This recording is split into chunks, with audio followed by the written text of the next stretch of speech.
everyone. I have this quote: "A cynic is a man who, when he smells flowers, looks around for a coffin."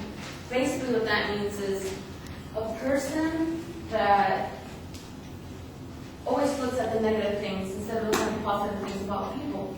Like, for example, if a person comes in wearing, I don't know, like clothes that are inappropriate, like cussing, or I don't know, just like a marijuana shirt, people automatically assume that he's a drug addict.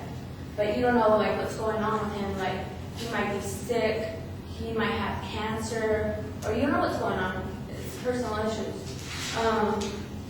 It's not good for people to be judging people on how they appear, because that's never what they are.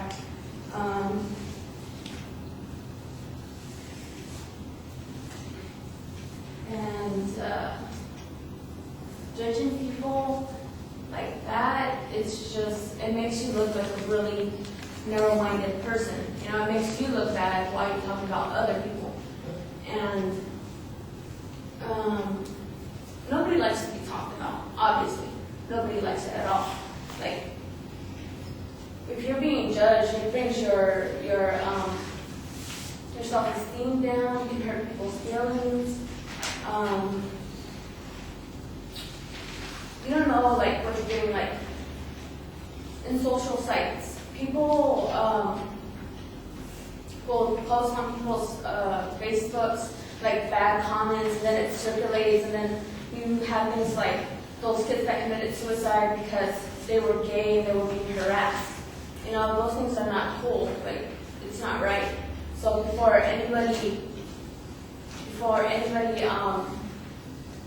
says anything, you should think about what you're saying and what you're writing and what you're doing, because it affects people really bad, and it's becoming a big problem with internet sites. It really is with kids, especially kids. Like, now 8-year-olds are on the internet all the time, and that's my niece. And then they see all these bad words, and it influences them, and it makes them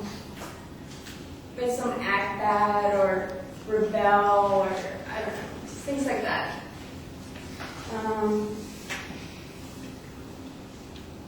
In conclusion, I feel like this quote is true, and that we shouldn't judge people just by what they look like.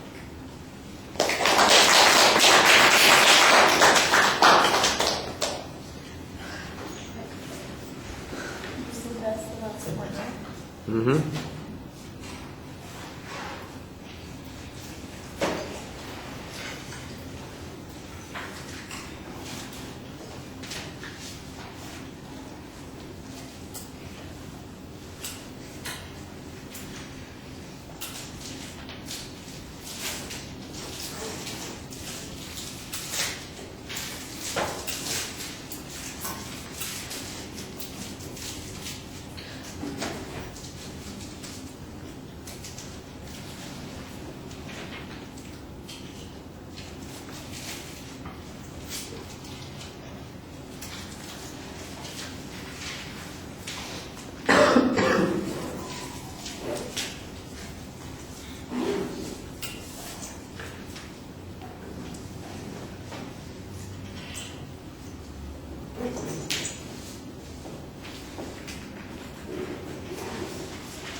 All right, well, at the risk of judging, I'm sorry that we're going to have to make a couple of comments. I like the idea of the quote. You have an okay interpretation, but you use the quote as your attention device, and I think you need to be a little bit more original than that.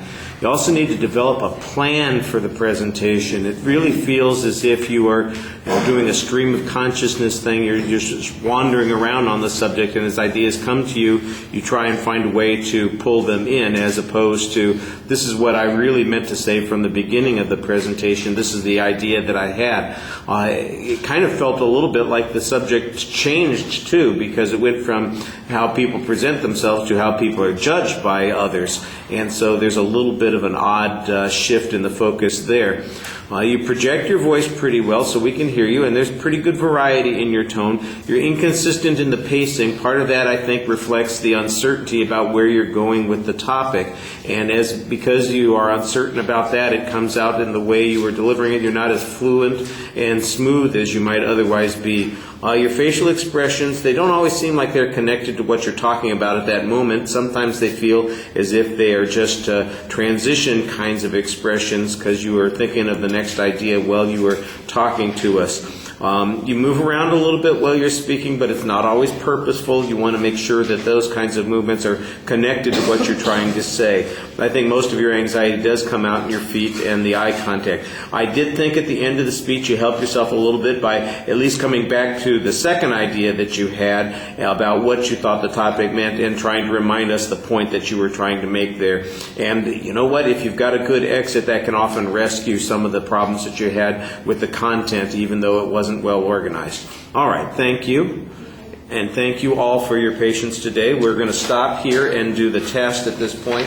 So on Wednesday, what we'll do is we'll pick it up and I think we have the prepared speeches first. So we'll do those people who are doing the prepared speeches first on Wednesday, and then everybody else we will plug in as we go along because that's just the easiest way to do it.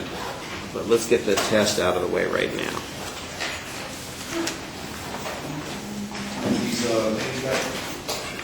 What's that?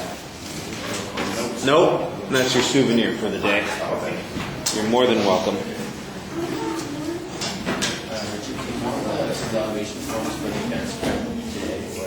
No, you can bring it on next time. That'll be okay. I had folders. Where did they all go? Oh, that's right. I've got the wrong folder. That's what the problem was.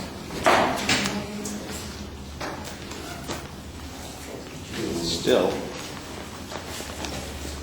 There they are. So you have the test?